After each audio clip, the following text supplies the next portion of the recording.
Hello, everyone. Good night. I'm so glad that you are here. This is our first parent chat of 2024. I feel like it's been forever since our last parent chat because I enjoy these so much. We have a wonderful presentation, as always, a wonderful presenter, great information. And I can't wait to just dive in and get started. For those of you who are new to Parent Chat, who haven't been here yet, let me go over just how we do things around here. Our sole purpose is to really support you. And we know that you taking your time here tonight, it's a valuable time, precious resource of yours.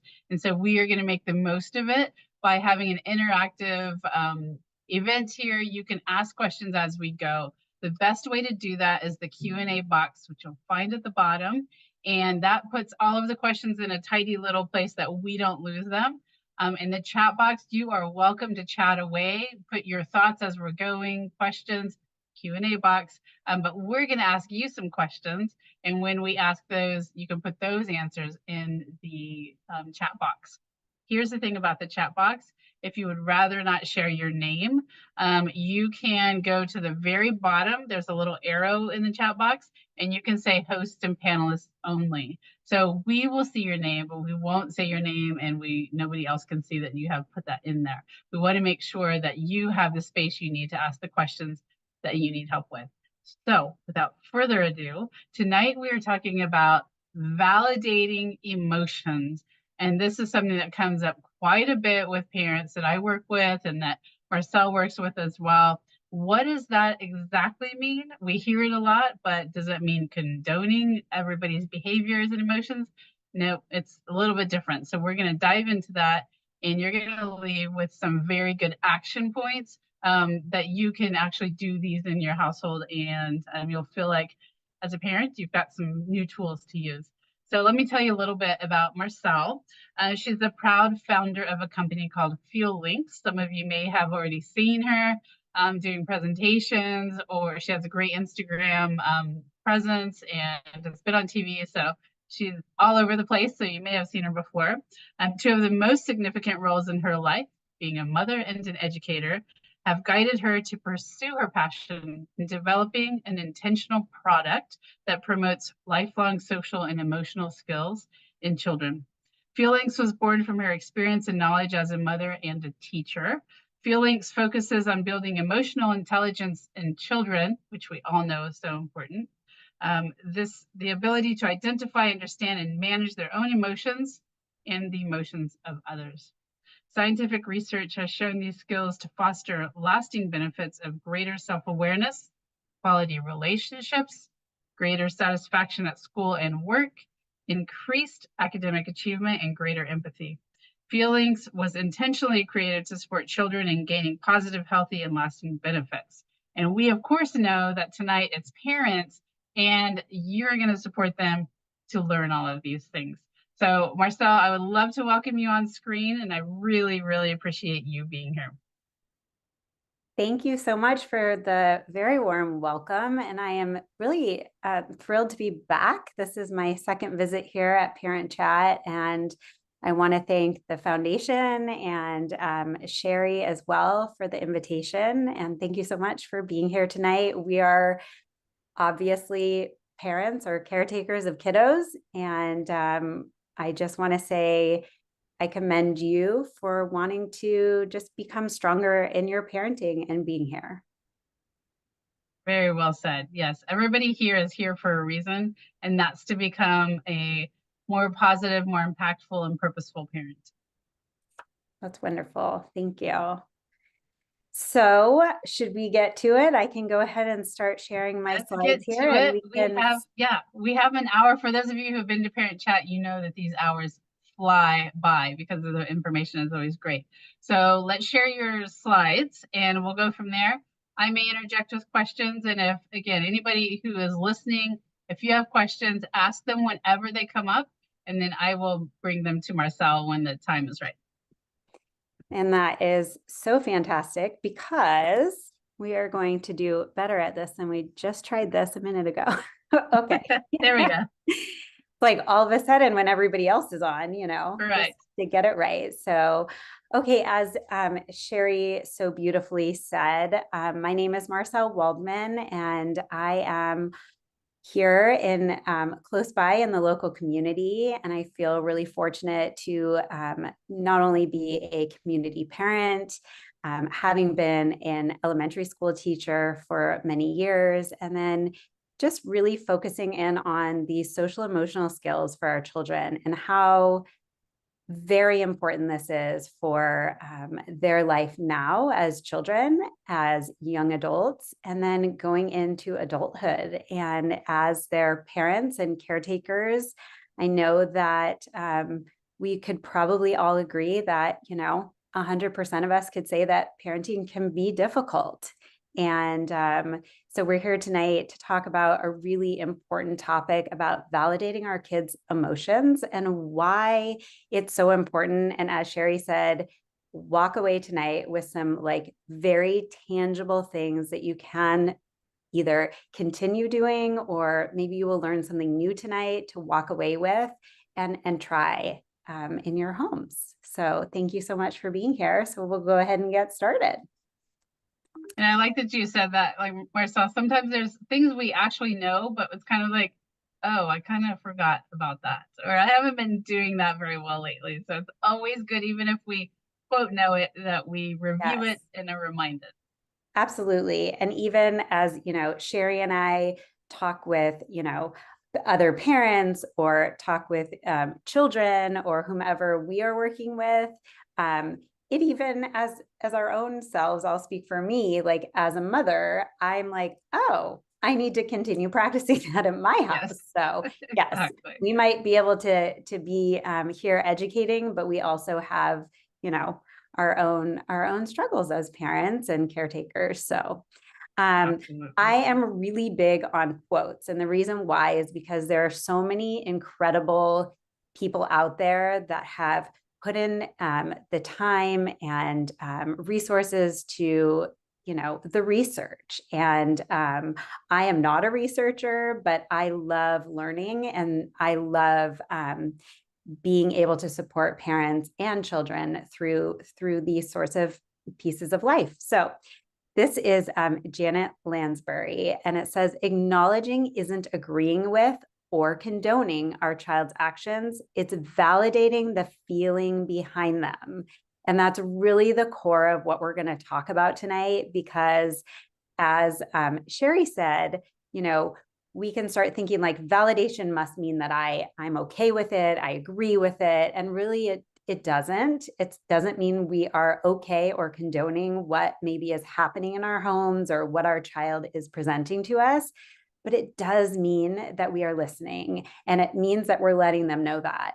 And so our kids are born with a whole lot of feelings and none of the skills to manage those feelings. And so it is our job as parents, as the models in our homes, to really show children and show our kids not only what it is to feel a feeling, but then what do I do with that? And so that gets into that management. And as we were, as Sheri was introducing me, talking about that emotional intelligence piece. So what that really means is that one's ability to understand how they themselves are feeling, be able to put words with that, and be able to cope with those feelings, which is the piece of sort of the regulation of those emotions. And so there's a lot to cover there when we talk about what emotional intelligence is. But the piece that we're really going to focus on tonight is how do we let our kids know that when they are feeling something, that we are there with them and that we are there as their trusted, supportive adult. So while there's lots of emotions and there's lots of big feelings, some of this is, some of the things your children are still working on, and we are as adults as well. A lot of us didn't grow up with what it's like to feel all the feelings and be able to manage those emotions and talk about them and have those conversations with our own families. And so we know better now that this is so important. So what we want to start by doing when we are letting our child know that we are validating an experience that they are having. And typically, those experiences may be coming with a big emotion. And so there are some things that we can do to let them know that we are a caring adult. We are loving them no matter what. And even in those moments when they feel really tough for us, as I started to say in the beginning of this, 100% of us can agree that parenting can be hard. So think of that moment. Okay, so let's take a minute. Think of that moment where you think the thing that your child might be having a tantrum about seems super silly to you. Whether it is, the little kiddo in your home who wants the pink cup and not the purple cup, or you think of your older child, right, who really wants to go out with some friends to a movie, and maybe tonight isn't the night that we're going to do that, or maybe it's not the movie that you're okay with your child going out to see, and now you've got a teenager having their tantrum. Okay, so think of that. And if you want to share of like what the thing is that comes into your head, we always love seeing that in the chat if you're willing to share what that might be. So let me just reiterate that. So what we want in the chat box is, when was the last time or a time that your child had what seemed like maybe an overreaction? Yeah. Yeah. Yeah. And Maybe to we can you include felt our like, own experience. Like when we did that, we do that sometimes, right? oh, yes, absolutely. Yes. And we get to that in the end where our piece is in that, right? Because us as parents, we can have ours as well. Yeah. Absolutely. Yeah. So thinking about that time, what you did or didn't do during that time is not really what we want to go back to necessarily. But what I want to bring you to is, did you validate your child at that time? Like, I can understand that you are feeling frustrated that I am not going to let you see that movie, or I can see that you are feeling very sad that the purple cup is dirty. Okay, so that would be a way of sort of not judging that your child or your teenager is having some big emotions about an experience, and yet you are acknowledging and you're communicating to them that you see how they're feeling, you can hear how they're feeling. Okay, so that is really where we start with what that validation looks and sounds like. And I'm going to throw this out there. You're not saying figure out how to fix it, which all of us like kind of want to do. Just validating, noticing and validating it. Yes. So this next piece is Dr. John Gottman, who is actually a local person here from the Gottman Institute, and says, by acknowledging our children's emotions, we are helping them learn skills for soothing themselves, skills that will serve them for a lifetime. So now we're going to talk about how our children were born with all of these emotions. Now we're talking about, okay, when they're tough emotions or when they're emotions that might feel more positive, right? Emotions are not good or bad. Emotions are really telling us something. They're information, right? So whatever the emotion that we are feeling as an adult or our children are feeling or our youth are feeling, right? That is a natural part of human behavior. Those are things that we will all experience. And so what we need to do is say, okay, they're not good. Like, anger or frustration is not a bad emotion. It's telling us that something we care about is giving us, an emotion and a feeling and a response. But it doesn't mean that happy is good and, angry is bad. So I would love for you to wrap your head around that, because it's really important through the research that's out there that we recognize that these feelings are something we will all be experiencing. They are normal to us, they are valid, and they are part of human behavior. Okay, so now how we respond to our child having what may feel like a tough emotion, right? We want to be responsive to that and not reactive. So, reactive, as Sheri and I have discussed before, right? Reactive is the thing that we do very quickly. We put no thought.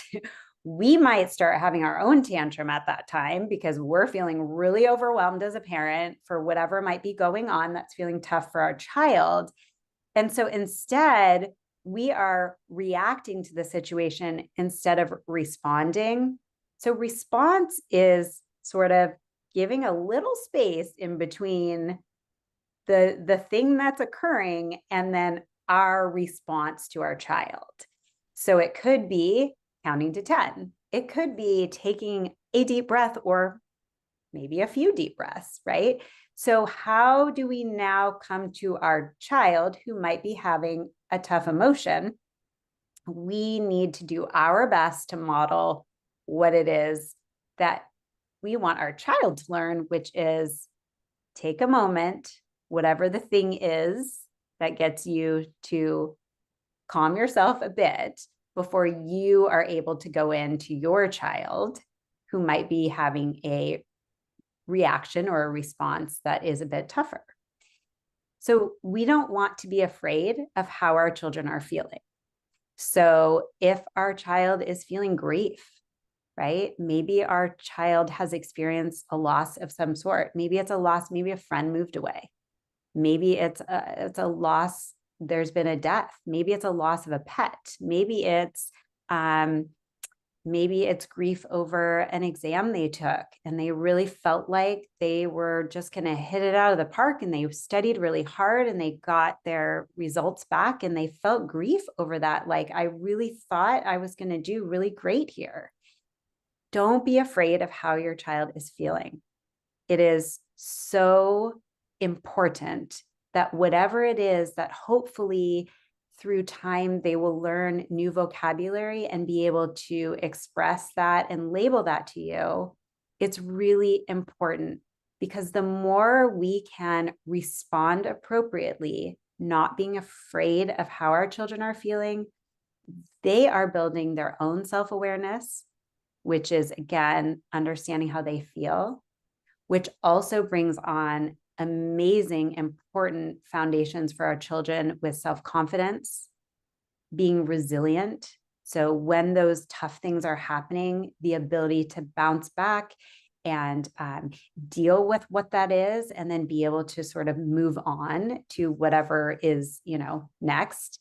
That sense of grit and drive.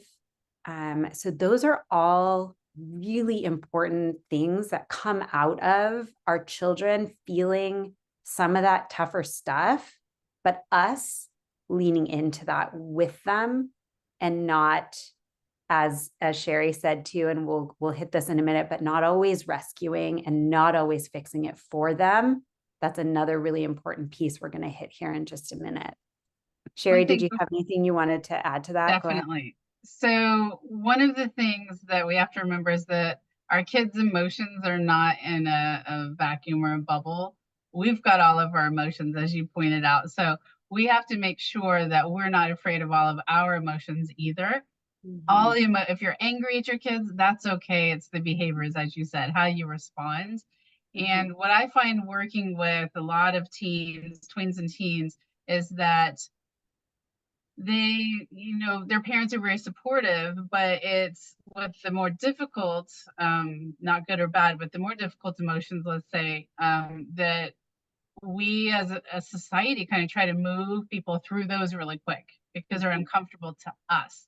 So yes, we have to get comfortable with all the range of emotions in order to be responsive to our kids in a really nurturing and caring way, because they feel our response.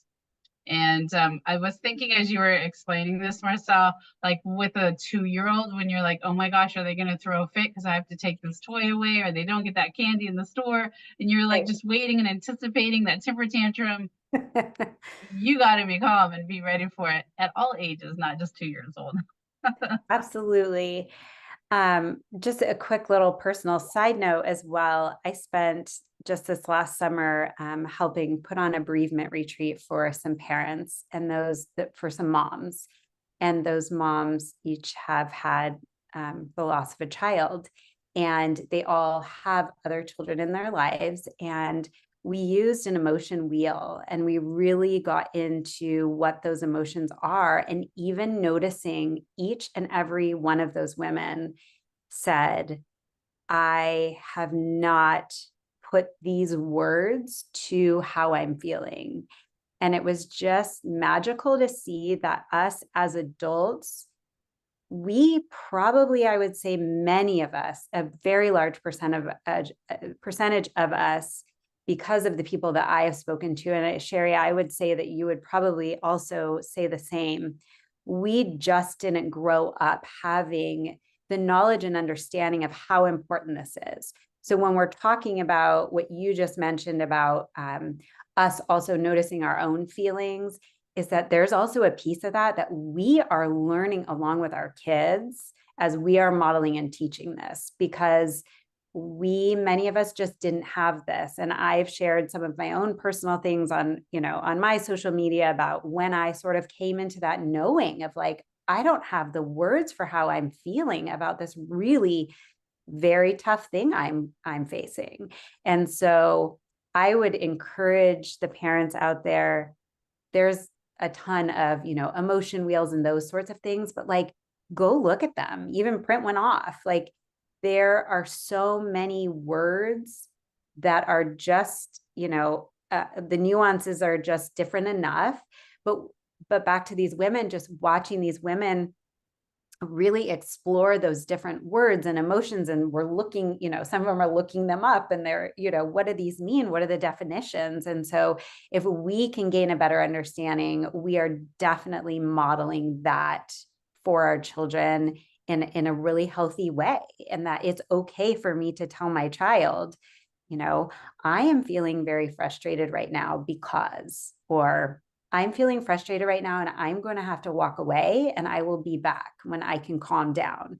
Those are the things that we want to continue modeling for our children so that they then take that on for themselves. Yes, absolutely. One of the things that kind of there's a little bit of, for some people, a gray area. It's like, do I act like a robot? Do I show my feelings? And I think show your feelings. And as you said, you're calling me saying, I feel frustrated, I need to walk away. Those all are great. You're role modeling, labeling, and what you're going to do to respond to that feeling. Where it gets dicey is when, if you're really angry, you just are letting it all go, and with rage or uncontrollable sobbing. Those, especially for our littles, can be very overwhelming. So we just have to, again, the feelings are always okay. It's our responses and how we're role modeling for our kids that is really where we're teaching them this.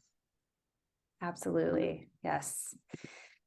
So this was a little bit touched on, but it's really important that we allow our children to go through those tougher emotions, because not only are they learning, as I said before, that piece of resilience and grit and working through things that are tougher in life, that will serve them forever.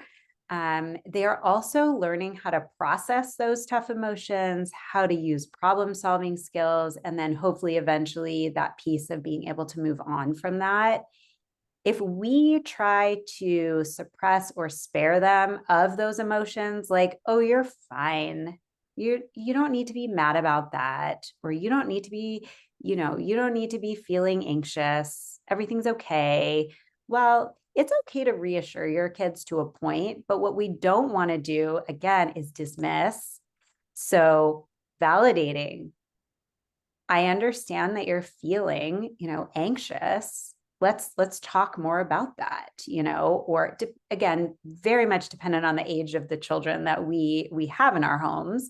But we do not want to spare them from feeling those those tougher feelings. It's really important that we let them move through those and be there as, like we said, be there as the model, be there as the trusted, safe adult. I mean, that is the most important thing any child can have, is a place to fall and be that person.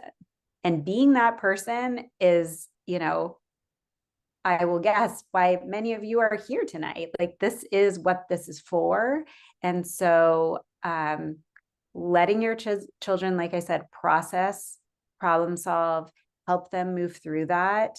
And then as they're getting older, like, those are the skills that they are hopefully going to be taking on and be able to do. But letting them know that what they're feeling is valid, that's what they need to hear from their caretakers. Absolutely. One thing before we move on from this, Yeah. you have used the word resilience.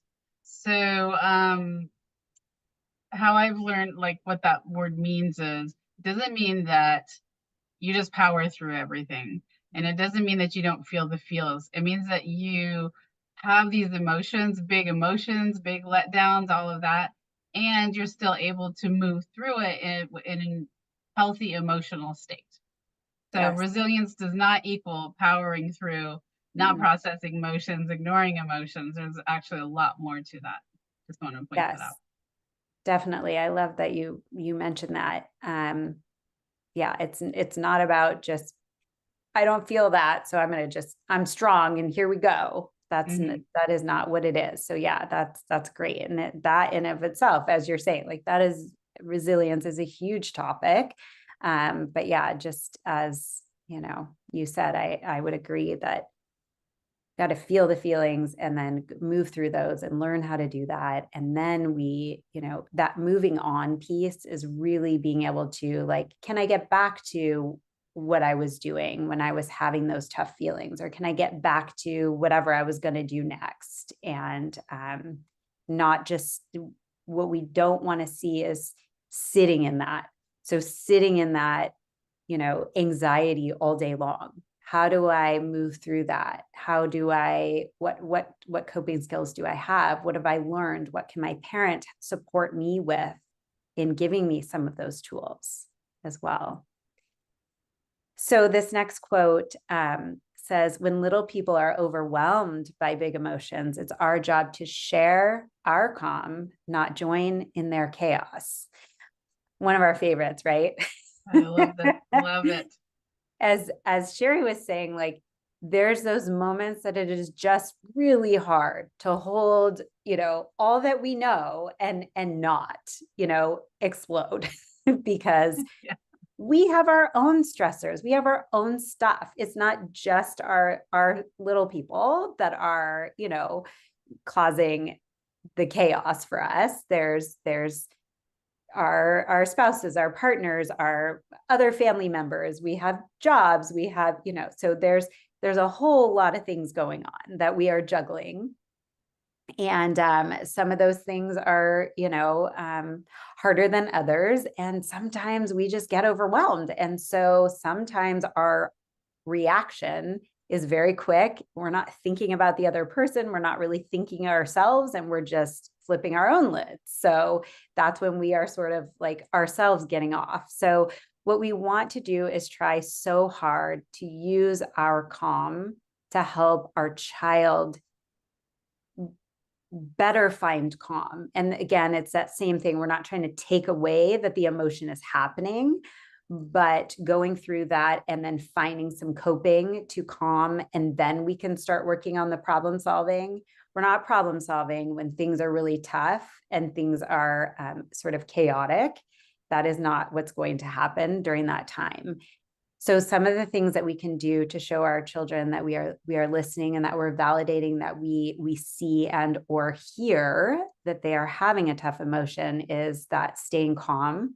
So that could be, like I said, taking that deep breath, our own counting to 10, whatever that looks like for us, what works. And focusing without distraction. There are so many distractions that we have, and some of those are extremely important things like I own a business. And so I have the distraction of having to do all the things with that. If that means I get a call, or that means I have, but in those moments, we have to be without distraction, focusing on our child that is dealing with tough stuff. Whether we feel it is or not, it is to them. Physically getting on their level is something that I believe is really important, so that our children can tell. And I did this as a teacher too, like really just coming to where our child is. I do not feel that they need to be eye contact back with us, but it is nice if we can look at our child and give those nonverbal cues to them that we are listening to them. We can restate what our child might be saying to us, like, oh, so you're feeling really angry because something happened with a friend today at school. Can you tell me more about that? Right? So you're restating back that you are listening to what they're saying to you. You are restating back that they may have told you what their feeling is right then, right? So that is a really good way for your child to know that you are validating and listening. We want to stay away from, and Sheri, this is like your word right here, but like dramatizing, like over dramatizing what it is, right? So like, I don't want to like throw like gasoline on the fire if my 13-year-old is coming home and having some sort of dramatic experience because of something with a friend. I want to listen and I want to validate what I hear from her, but I don't need to like over dramatize it. And I also don't want to like, make my child in that moment to feel like she's being victimized, unless that's really true. So I don't want to say that all encompassing, because that is not necessarily true. It could be a serious situation, but in the bigger picture of things, if the 13-year-old comes home and there's been some dramatic experience at school, then I can listen, but I don't want to start throwing more on top of that. That's not going to help. That's going to start riling me up with her, and then we're causing more chaos. And then back to calm. Yeah, you got to be that yes, calm. yes. And then back to what I was saying before too, like, it isn't our time to disagree with how our child feels. This is what they're saying. This is how they are letting us know, and we need to be that safe place to let us know that this is how I feel. And we're not there to say that it's a wrong feeling. We're not there to relabel the feeling if they're able to label that. We're not there to disregard that they feel that way.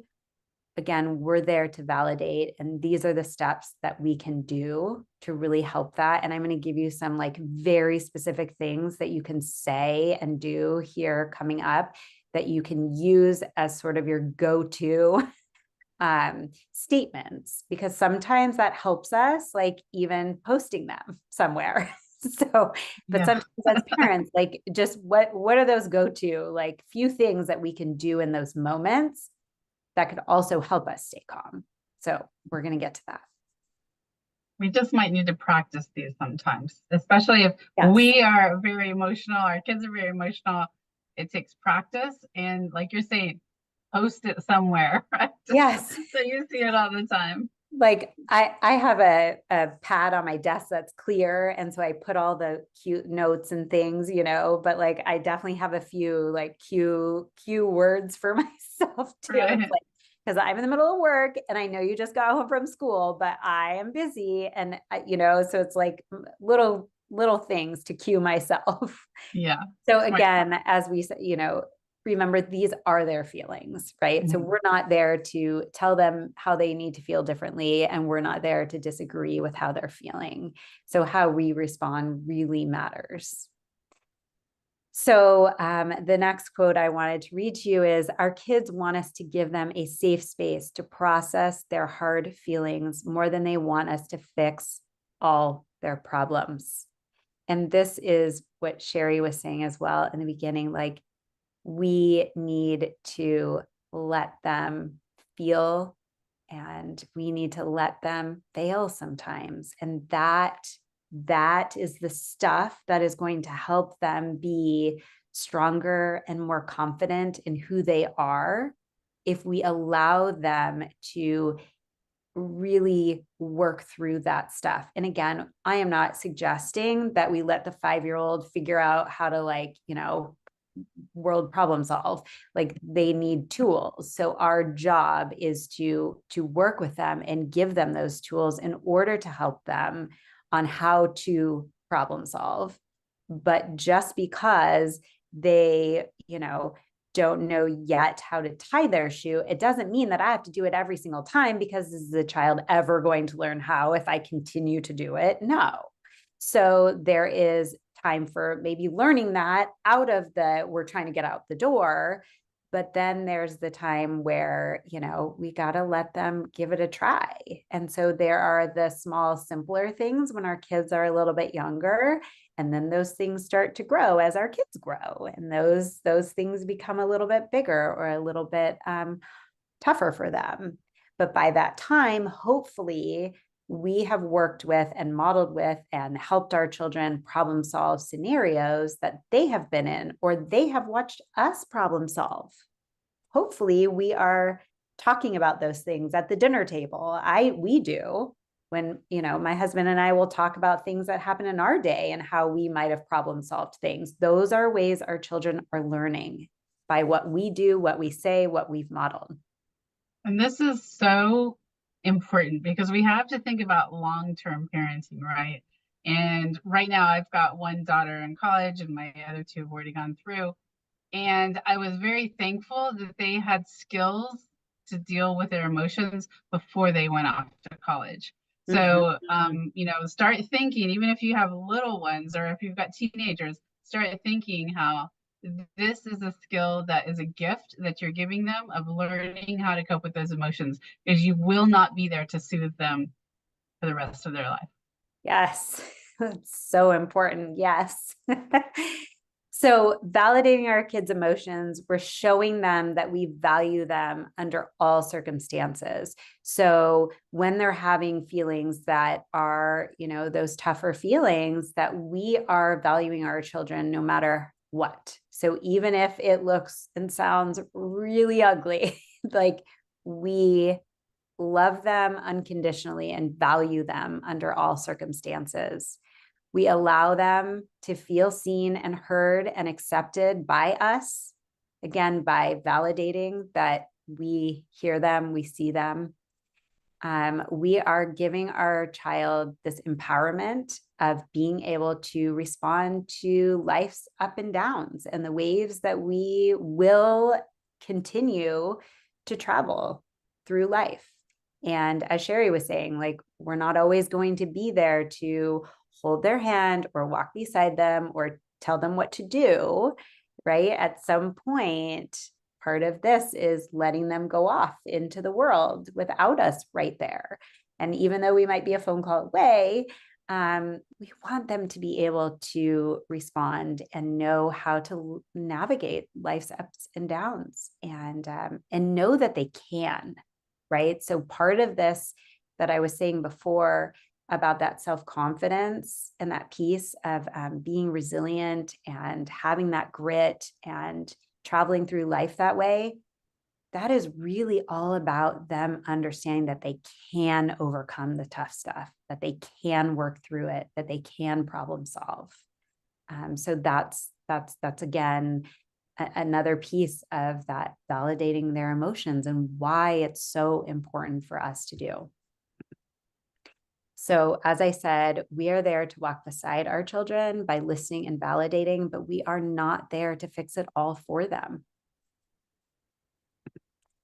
When hard things happen, someone is there for them. So think about that. When hard things happen, someone will be there for your child, and you will be that person, right? You will be that trusted, caring adult, but that does not mean to always be swooping in to fix it. They have to learn that the tough stuff is, they can navigate it and they can overcome it.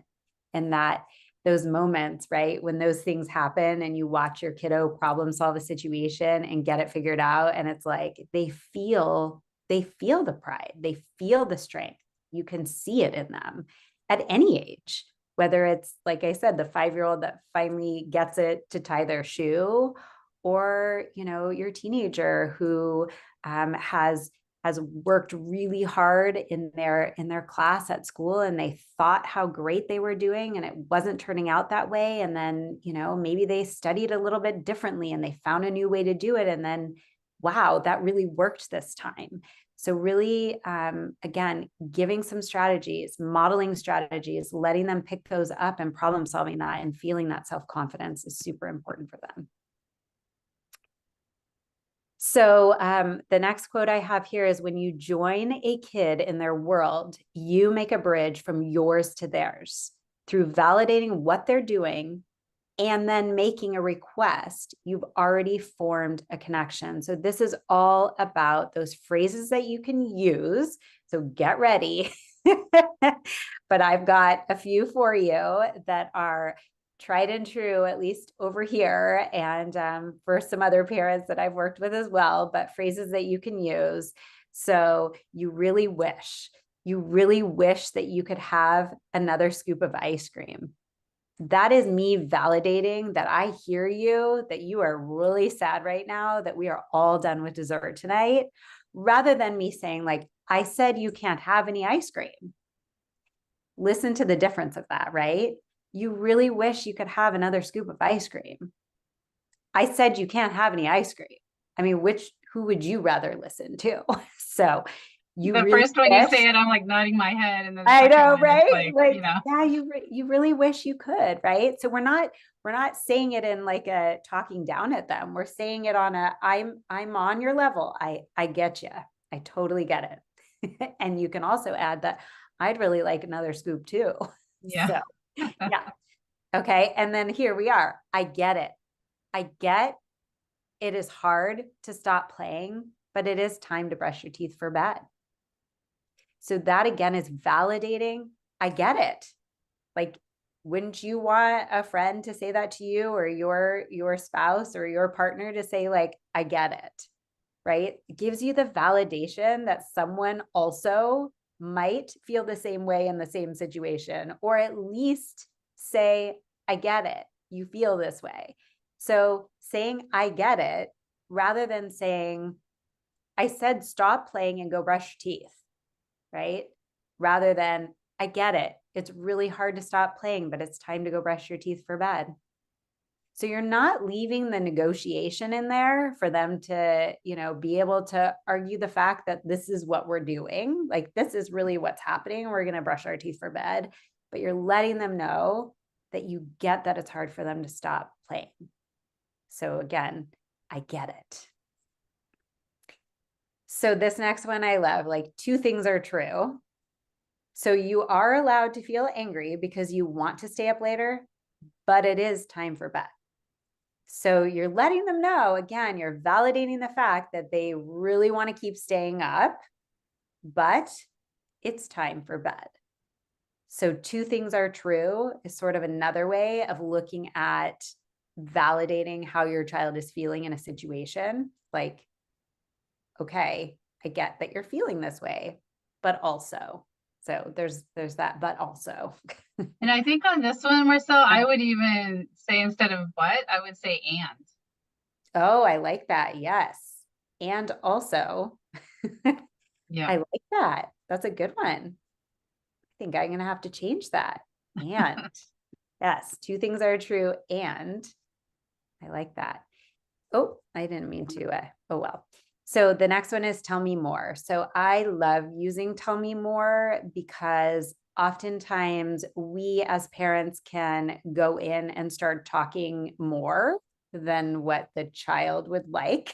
And so if we're using a phrase, tell me more about why you are feeling upset right now. Tell me more about why you're feeling frustrated about that. Tell me more about.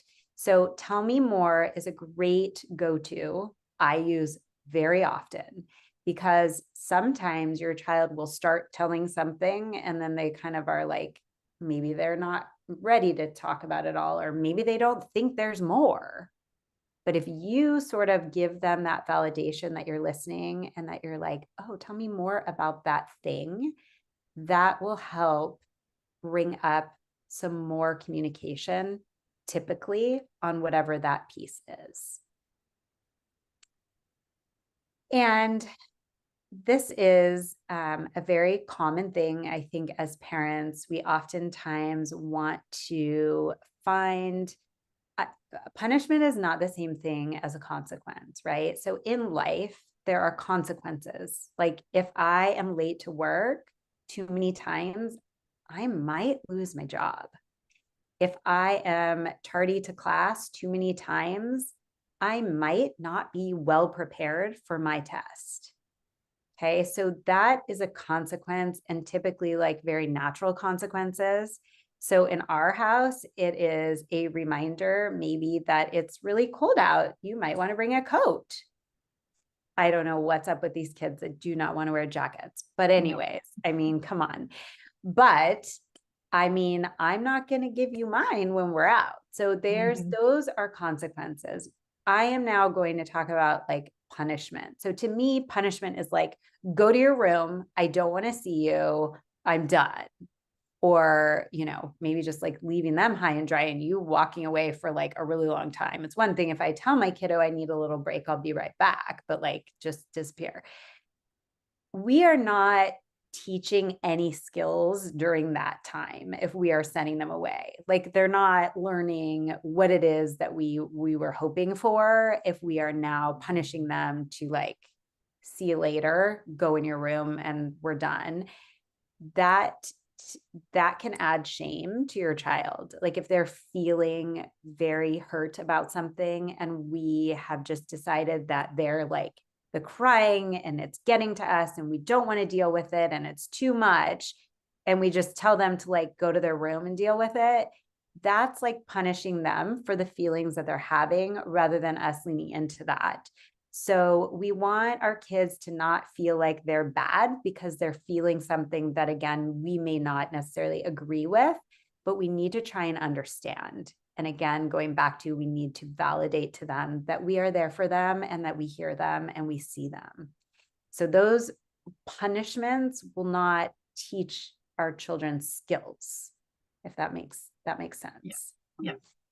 Marcelle, okay. I want to make sure we've got some questions, so we just need to make sure we. So this is right for our parents. So this is the end of our slides. So okay. When our children see us expressing our emotions, they can learn that their own feelings are natural and permissible.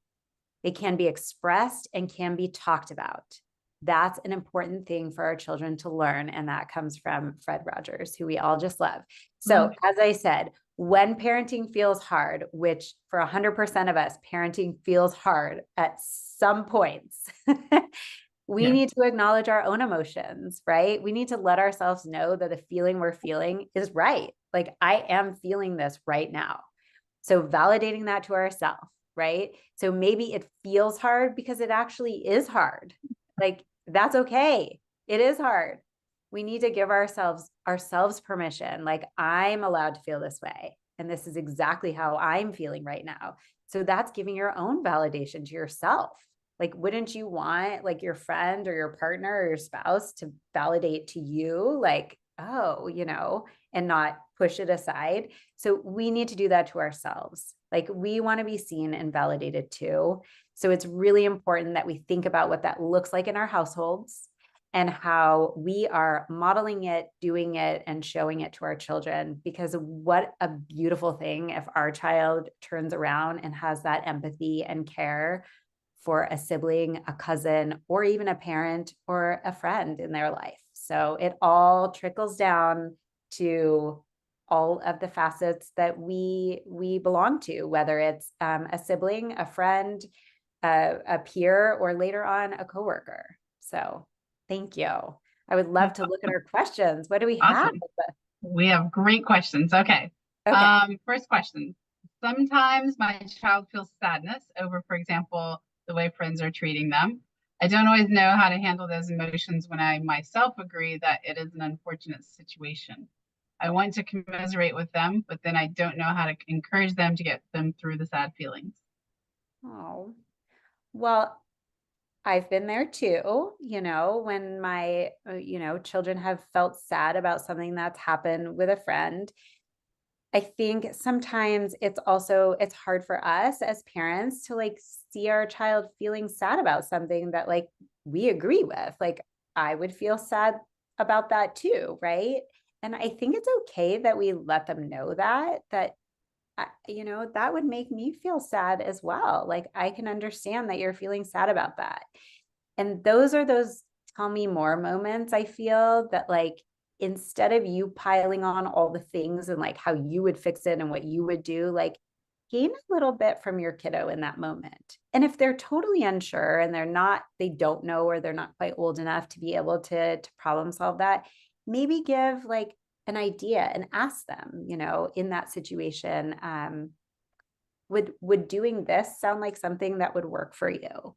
I think it's important that we give them some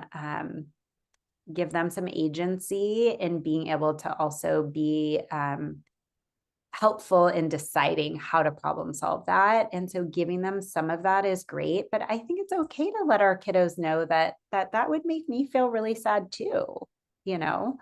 Um, and we also have to be careful too, because kids will quickly forget sometimes, not all the time, but like they may quickly forget and they go to school the next day or wherever to their friend's house, or they see them running around and they're just good. Like they're just kind of over it. And that's okay. Like depending on the situation, we don't need to pull them back into it because it angered us or upset us so much. So Yes, exactly. those are kind of those resilient pieces of our children that sometimes we get more upset sometimes Right. for them. Right. Nobody wants their kids to feel bad. And especially, I'm actually going to put in the chat box. I'm doing a webinar in a couple weeks. It's called Girl Drama, How to Support Your Daughter Through It. And we go through this in a little more detail. So if you're wanting more support on that, you can join us for that. Okay, so, and I think on that one, I will say quickly, it says I want to commiserate with them, and commiserate's the thing, like you don't want to wallow in that. That kind of brings that, word back. You want to validate their feelings. You can express yours, but make sure they're not bigger than your child's, because then it becomes you and not them. And I hear from a lot of kids, I don't want to tell my parents about what's going on because they get too upset about things. So we just have to remember that. Yeah. Okay, next question. What do we say when my kiddo, after every midterm, cries that she's not good enough? We have many times told her that her career path is challenging, but we support if she needs to make any changes.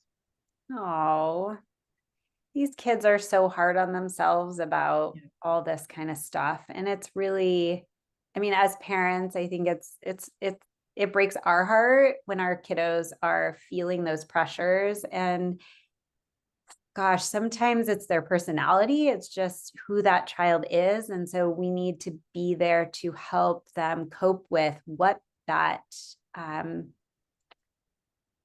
what that not good enough feeling is coming from, right? So why is the child feeling this way? What standard is it that they're trying to feel good enough for? Is it their own? Is it someone else's? Is it because of whatever this career path is? They feel like they need to, hit a certain mark. But I guess I would ask, what are you feeling not good enough for? Because I don't know that it's hard because I don't know the exact situation. Obviously, this seems like it's a high school-ish student, if not a college student. But yeah, I mean, I would say that the emotions that come along with our own self, what's the word I'm trying to think of? Like our own self pressures can be really, really challenging to get through. And part of that is, like I said, maybe wondering a bit what this child wants to feel good enough for. Like, what is it? What are they trying to measure up to? Yeah, in those situations, I think a lot of times what we do, whether it's, oh, I feel so fat or I'm so stupid, or, our kids throw things out. A lot of times what we want to do, instead of kind of getting to the feeling, we combat that. No, you're beautiful. No, you're really smart. No, and they're just going to come back with, fight that. So lean into the feelings on that rather than trying to solve the whole issue in that point. Maybe she just needs, with all that pressure of taking the midterms, maybe they just need to let that pressure out from being so stressed about it. So, okay, Yeah. next one. How do you convey what is a realistic reaction to an emotion without invalidating it? That's a good one. So we're going to see unrealistic reactions in our opinion, what we might see coming from like a toddler or a 7-year-old or an 8-year-old or even our 15-year-olds. But again, I think that there's a few ways to deal with that. I wouldn't in that moment say like, this is a total overreaction of the situation. I would move through that and then I would take time to reflect. Like, do you think that, that reaction really was fitting for the situation? And I would obviously only in probably an older child have that sort of like very big question. Otherwise, I might say to them, like, next time, how could we react to that or respond to that maybe differently, And so you're not invalidating the emotion, but you're sort of saying like, there are some other like responses to this that might have been a little less chaotic.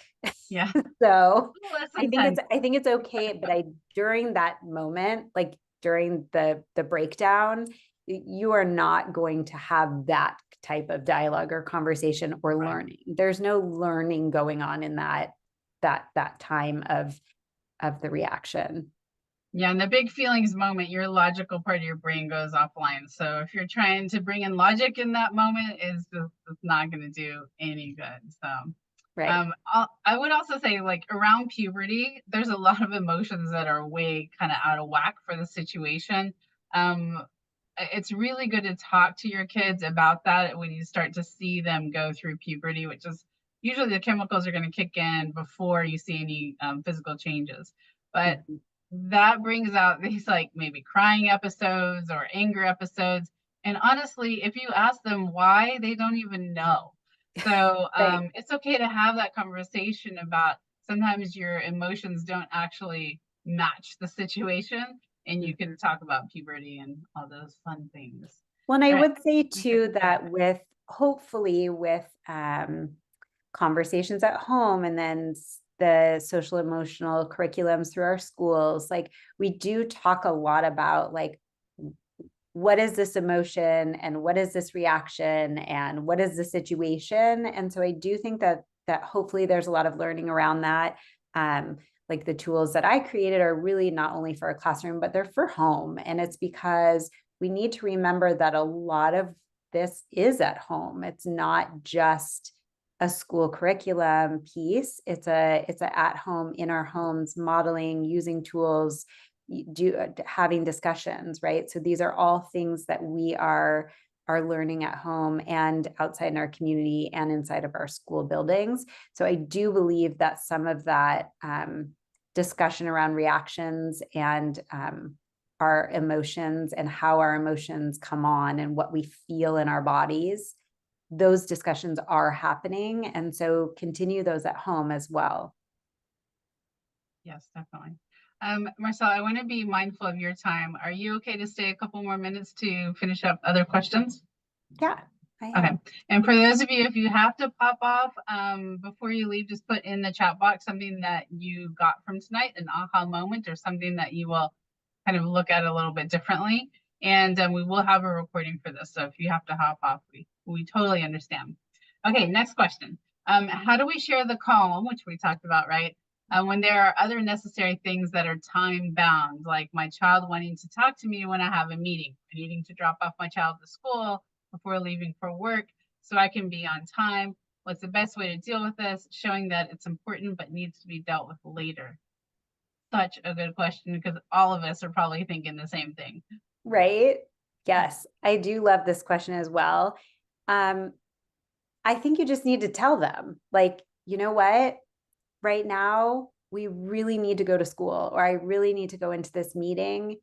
And it's sort of that, and like two things are true, right? Like, I know that you're feeling upset or whatever the emotion is, right? I know that you're feeling really angry right now. And I really want to spend time, talking or helping or supporting you.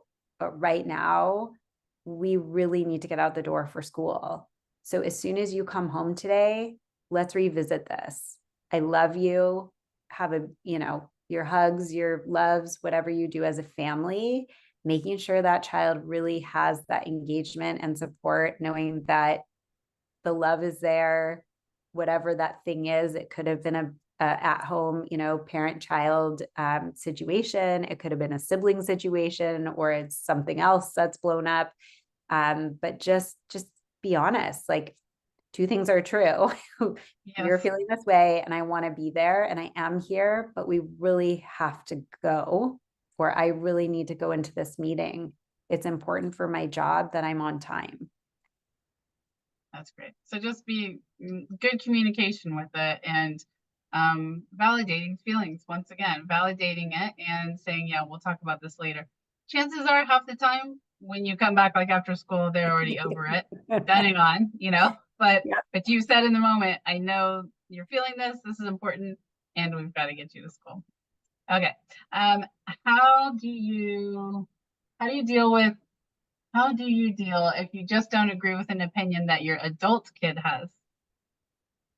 Well, I think opinions are things that we all, uniquely have. And I think that that is a very normal thing that we don't all, I mean, I sit on very different sides of opinions when it comes to discussing things with my mom, but we're still very close, and we try and have those discussions. And I think one of the themes that I've heard a lot about is, people can't have those discussions, and people feel too many, like too many tough emotions around, the things that they disagree with. But I said this earlier, our emotions too come from the things that we care about. So sometimes we get a bit emotional about the things that we have opinions on, but it's important that we listen to someone else. And it doesn't mean that we have to agree, but it's good to validate that we're listening to them. So I do think it comes back to that, like, validation. Like, I hear that we are on, two different sides of the coin with this, and that's okay. And that to me is what sort of makes our world, beautiful, is that we don't all agree and we have different opinions about things. Yes.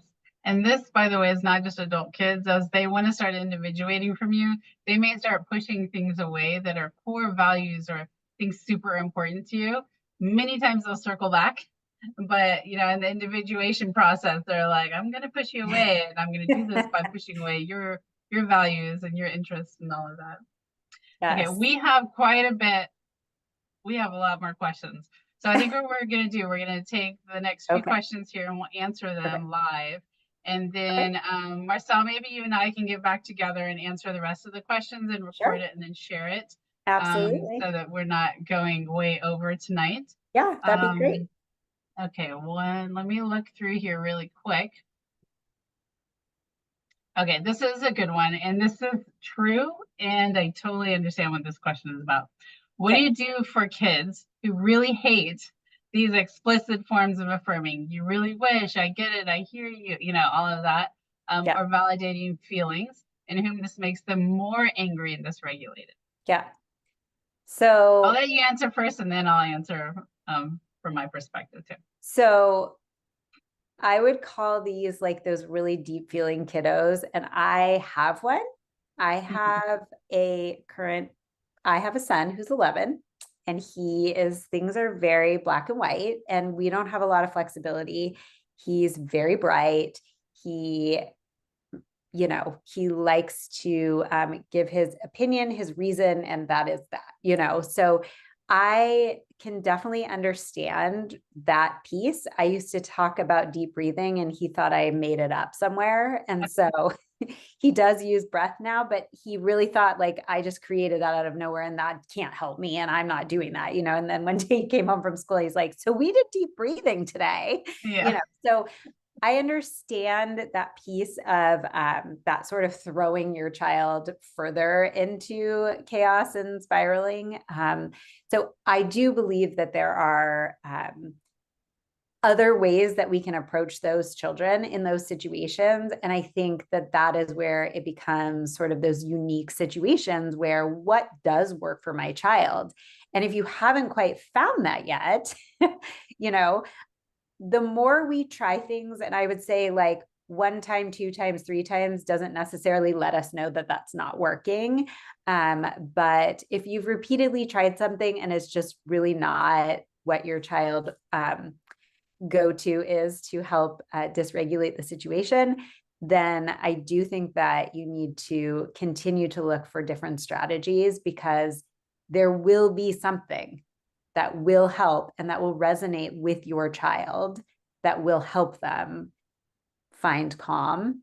Sometimes it's tactile, visual, like there are other ways to do this than using our words and communicating to our children. So I know some children could really use like touch is something that helps, or maybe they don't want to be touched, so maybe it's squeezing tools or fidgets or things that like can calm them before then we can start letting them know what boundaries we've set and how this is going to go. So that's my take. Sheri? Yeah. Yes. And I think sometimes it's just shortening it up, like you seem angry, or you might be angry, or are you angry? Just, like the shortening. And I think, thinking to my own kids, like it sometimes, if it feels formulaic a little bit, where they hear the same words over and over, they're like, oh, they're doing that thing again, my mom's using that tool. So sometimes you need to soften it somehow, make it a little more subtle, but the same ideas of acknowledgement of the feelings. And like you said, Marcelle, it may be in your family, the acknowledgement is touching them on their shoulder, or that you hand them a certain object, or something along those lines. You have to figure that out. If you have a child who is very emotionally dysregulated, you got to just continue to explore and figure out what those things are. Okay, so I think we're going to have to stop here, and I'm so sorry, because it's a great conversation, lots of good information, and tons of follow-up questions. So as I said, what I'm going to do is, Marcelle, you and I will find a time to go through these, and we'll figure out how to get that to everybody. If you're registered, we've got your email, so we can send those out and get all those questions. Great questions, by the way. We will get those answered. Are. Great. Excellent. Okay, so that is it for tonight. I'm so sorry. I feel like we could take 2 more hours and still be talking, Marcelle.